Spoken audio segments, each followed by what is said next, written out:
Hello students, today we will begin with a very interesting topic, chance and probability. To understand chance and probability, we will be doing random experiments. Now a random experiment is one in which the outcome cannot be predicted exactly in advance. To understand this, we will refer to the following random experiments.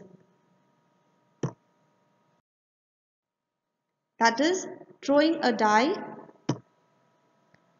and tossing a coin.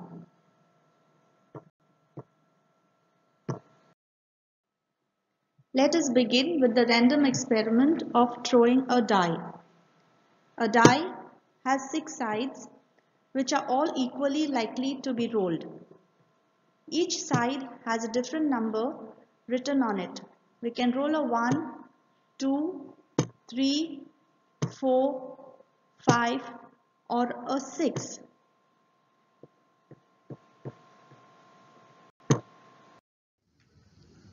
Probability is the measure of how likely it is that an event will occur. Getting a number 1 or getting a number 2 in a throw of a die is an event. To find probability, we divide the number of events by the number of possible outcomes.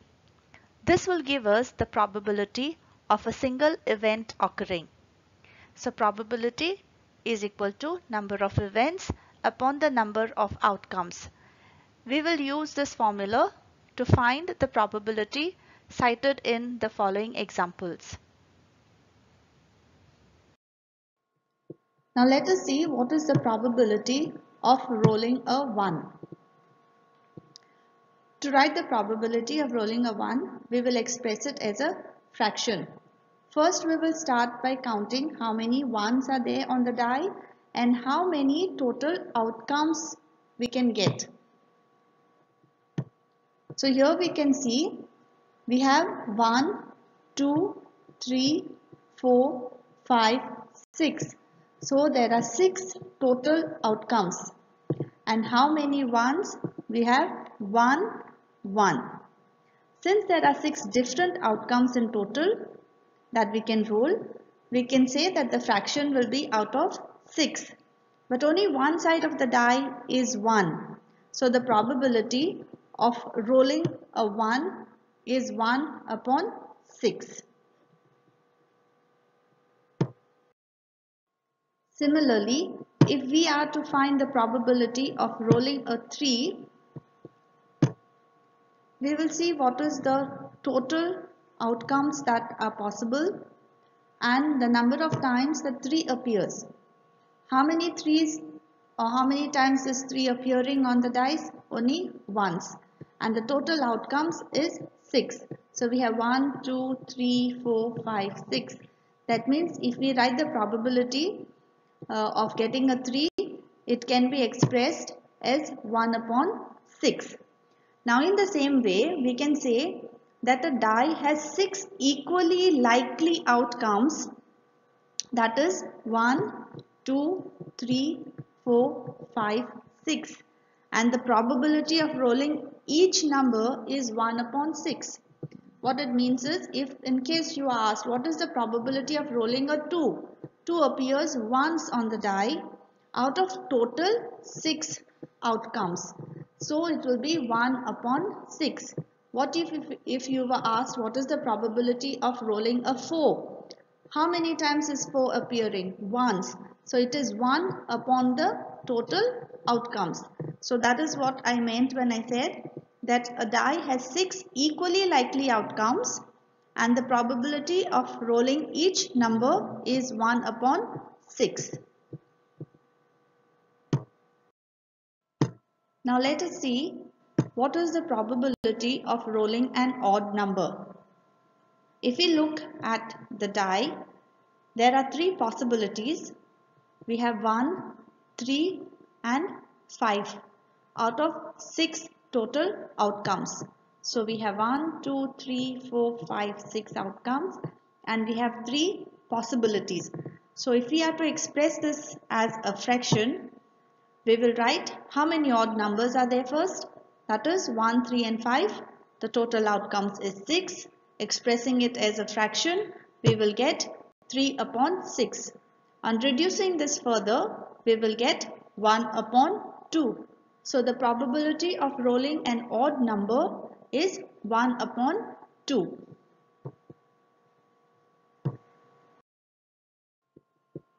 Similarly, if we are to find what is the probability of rolling an even number, we will see how many even numbers are present on the dice. We have 2, 4 and 6, and the total outcomes is 6. That is the total number 1, 2, 3, 4, 5, 6 total outcomes. Now to express this as a fraction, we can write it as 3 upon 6, and on further reducing we will get 1 upon 2, because there are 3 possibilities of rolling a even number, that is 2, 4 or 6 out of the 6 total outcomes. What if we were asked to find the probability of rolling a number greater than 4? Then we look at the numbers which are greater than 4. The numbers greater than 4 are 5 and 6. The total outcomes are 6. Now to express this as a fraction, we will write the number of times it is likely that we will get a number greater than 4. So that is 2 times, because we have 5 and 6. Out of total outcomes 6. Now if we reduce this fraction further, we will get the probability of rolling a number greater than 4 as 1 upon 3. Now what would be the probability of rolling a prime number? The prime numbers, as you know, are 1, 2, 3 and 5. So there are 4 possibilities and the total outcomes are 6. So if we are to express this as a fraction, we will write it as 4 upon 6. On further reducing it, we will get 2 upon 3. So the probability of rolling a prime number is 2 upon 3. Now let us take the instance of another random experiment, which is a coin toss.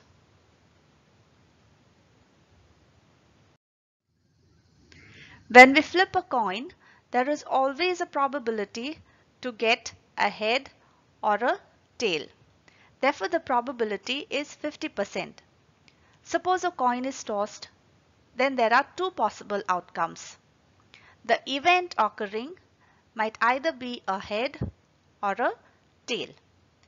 Now the probability of getting a head when the coin is tossed once, how do we calculate it?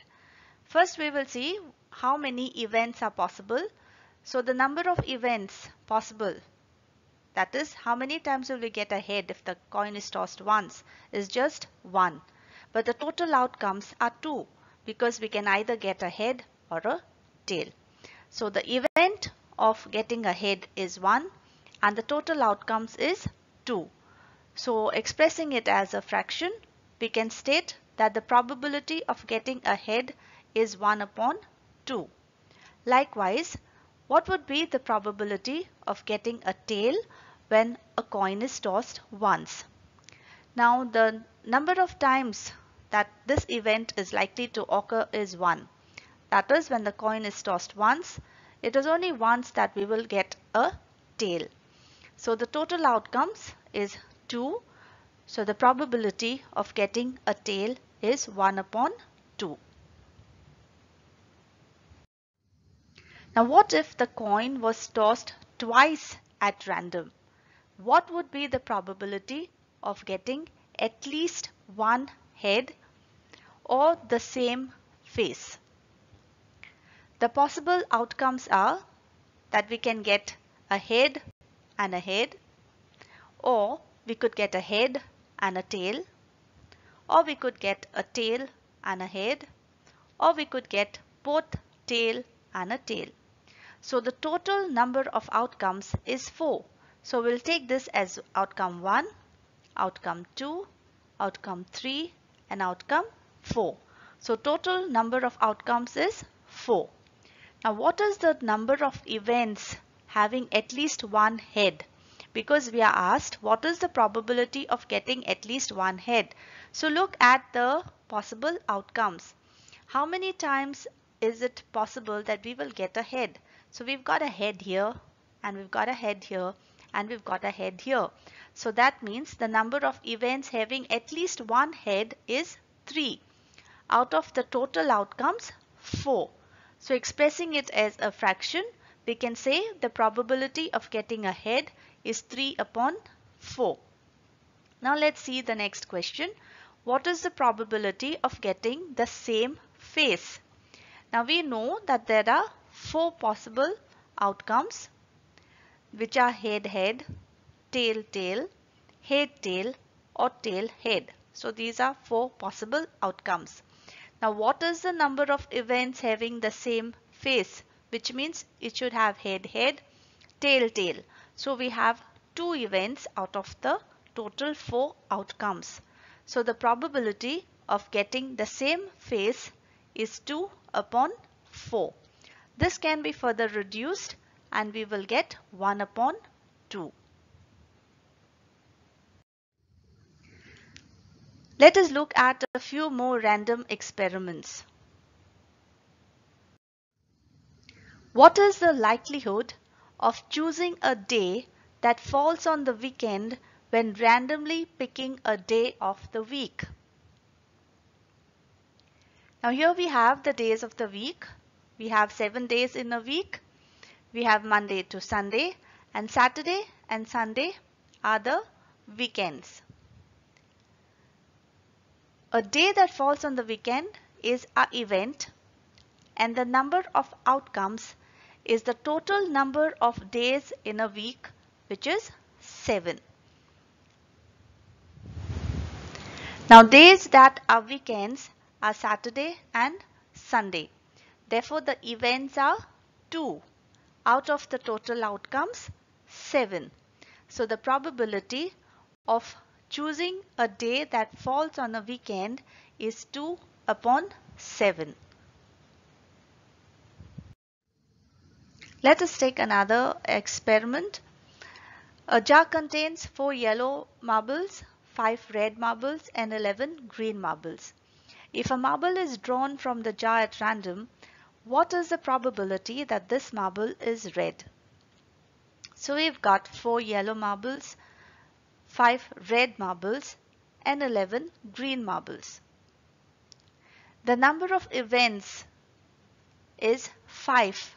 How did we get 5? There are 5 red marbles. So the possibility of getting the red marble is 5. And the number of outcomes is 20. That is the total number of marbles in the jar.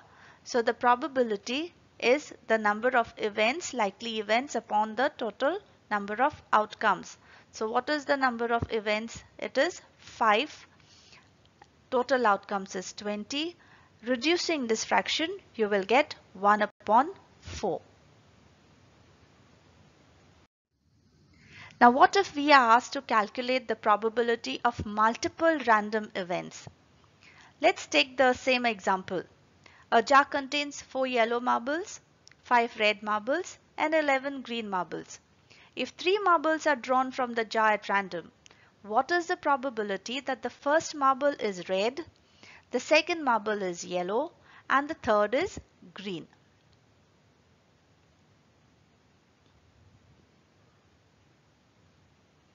So we have here 4 yellow marbles,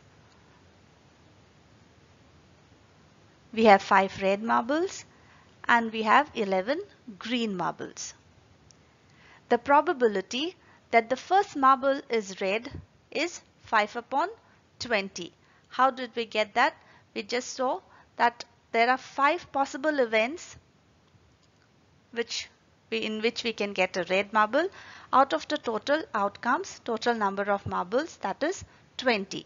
On reducing the fraction, we have got 1 upon 4.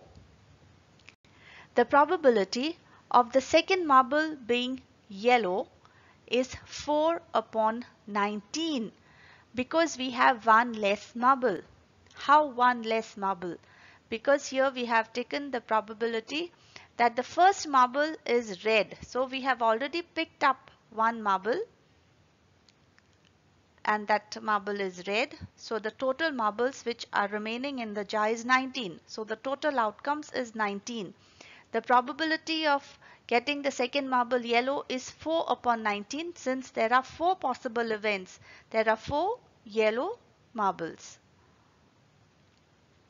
And the probability that the third marble is green is 11 upon 19 because we have already chosen 2 marbles. In the first case, we took one red marble. In the second case, we took one yellow marble. So the total number of marbles, that is the total outcomes in the jar, is 18. Now how many green marbles were there? 11. So these are the possible events, 11. So the probability of the third marble being green is 11 upon 18. Now that was interesting, wasn't it? I do hope you will practice probability. You can try it with a die if you have at home. You can toss a coin and try it out for yourself. Have fun exploring and learning. Thank you for watching.